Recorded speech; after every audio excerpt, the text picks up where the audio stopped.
Chuck, before we get out of here, I want to get to the mailbag question of the day. Oh, yeah. Because we're not going to get to our playoff update, and who cares, the Flyers aren't in it. But this kind of will act as a playoff update as well. Question of the day comes from Baby Joda, and it says, given what the Leafs are going through, there's a real chance they blow up this roster.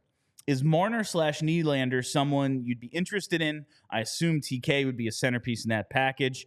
And it's an interesting question because I've talked about trying to take advantage of some teams that might be in a position to do something a little stupid, like Buffalo and Toronto. Obviously, the constant panic and consternation there. Right. You think, okay, maybe you can steal a really good player from that team. I'll tell you.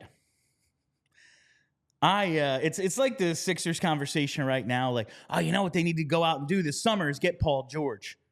Really? The guy who always fucks up at the time of the year, the team always fucks up. Yeah.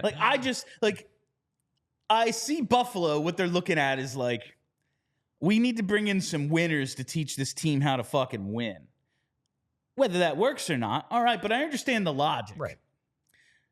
Marner and Nylander are excellent players. Absolutely. You can't qualify them as winners. I mean, the track record does speak for itself. They're down 3-1 to Boston. And listen, Boston had a great regular season.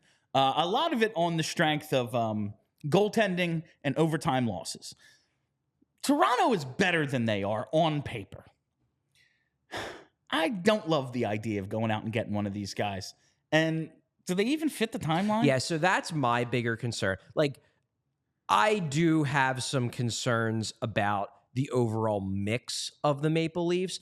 I'm not ready to say that like none of these core guys can win elsewhere. I'm just skeptical that this core group they have there can win together because for whatever reason, they just seem to shrink in the big moments. But that could just be a toxic mix. It doesn't necessarily mean that there's anything inherently wrong with the personality of Mitch Marner or Willy Nylander or Austin Matthews. Maybe those guys just don't bring out the best in each other and they need there needs to be some sort of shakeup. My bigger concern is there's a reason why we're having this conversation almost every week about Travis Konechny, about whether it makes sense to sign him to a long-term deal. And the big reason these guys are his age. Is, well, you're going to be giving a 28-year-old a 7-8 year contract worth big money. Looking at Marner turns 27 on May 5th. He will need an extension at age 28 in 2025. This coming year is his contract year. He's the same situation as TK. Exactly.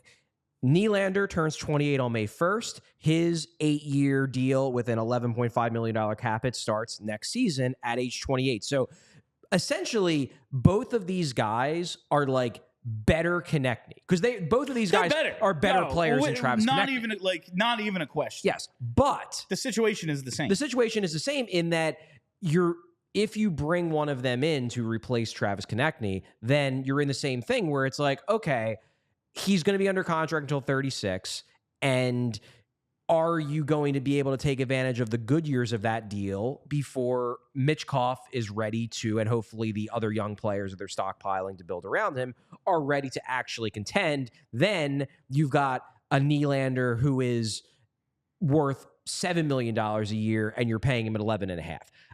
That's my big concern, is that my issue with re-signing Konechny has always been, does he match up with the timeline?